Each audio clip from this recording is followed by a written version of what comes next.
anyone else find the timing on this thing just a little bit odd? I mean, just a little odd, right? Their guy gets in on Wednesday and then suddenly by Saturday, Chicago's opening up the bars and restaurants. I mean, I hate to be cynical about this, and you know how much I want this economy open, so who's to look a gift horse in the mouth? But nonetheless, the timing is just a little suspect, right? Hey everyone, I'm Trish Regan, and I'm holding them accountable. I want to know why California and New York, and my gosh, even Michigan, are suddenly okay with opening up. I mean, don't forget, these are the same people that told us we couldn't have Halloween, right? The kids couldn't go trick-or-treating because it was so scary and so bad. The hysteria was completely over the top. They had people literally living in total fear.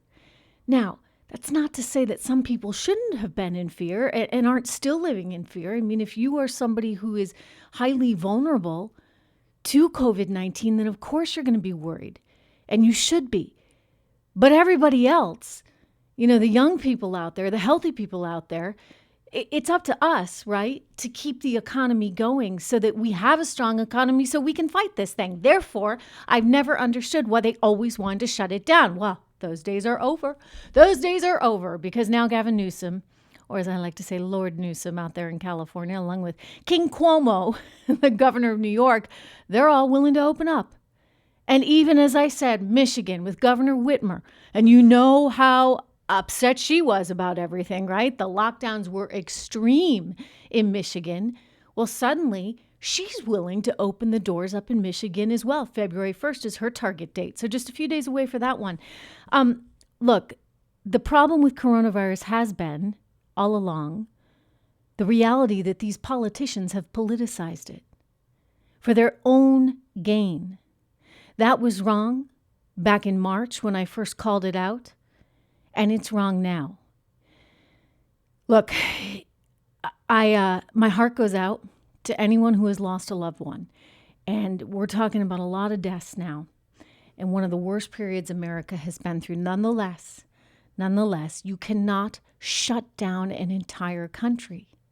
Moreover, I would just ask, why is it they're opening up right now when you have 2 new strains of this virus that they're all worried about and that the vaccines may not even protect against? In other words, just give us a little bit of consistency, guys. And do you have to be so darn obvious about how political you're willing to make this? This has become a politicized event, and it's unfortunate. Meanwhile, I want to turn to some of the things that Anthony Fauci was saying recently. Anthony Fauci there in a press conference with the media that really, really desperately wants to know what Disney princess Joe Biden most identifies with. I'm teasing, but I mean, honestly, the questions are the equivalent of that, right? I mean, he's really getting no pressing questions. Nonetheless, Fauci was asked about how different it is, right? Does he feel better, less constrained under this administration versus the last? And Dr. Fauci said he feels liberated. So I would only say to that, combined with, by the way, Dr. Birx's comments to CBS, in which she basically said that she was standing up there in front of boards with data and she hadn't even put the data together. It was all administration data. And I'm like, whoa. Wait a second, guys. Why?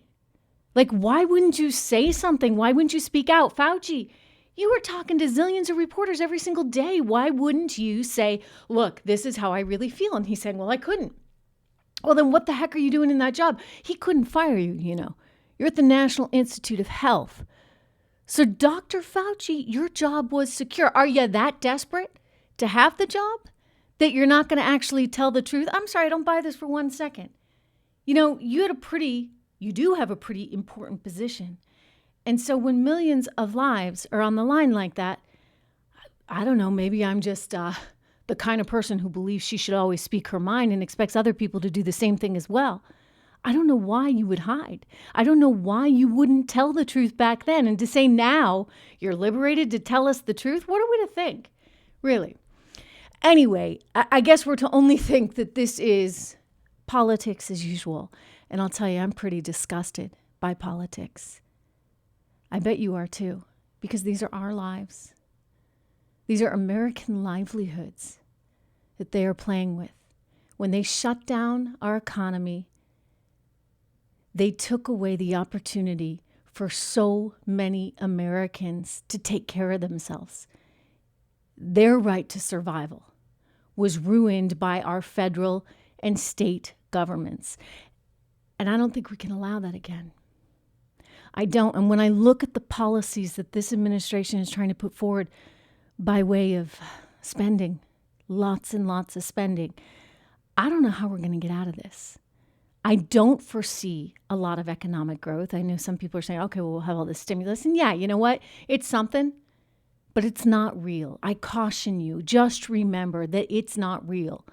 The Fed can print as much money as it wants, right? They can hand out as much money as they want. At some point, you've got to generate real growth. To me, you generate the growth by giving the money back to the people by way of tax cuts, by ease of doing business, et cetera. We're going to see the opposite of that, right? They're going to tax everyone. They're going to regulate everyone. And they're going to give a lot of handouts. So just be prepared, be cautious, and stay alert. Make sure, if you have not already, do go and download the podcast. I think there's a lot of information there that you're going to want to hear that's important to hear right now. And I encourage you to do that. It's on Apple iTunes. It's on Spotify, Pandora, wherever you get your podcasts, The Trish Intel Show. And I'll see you back here soon.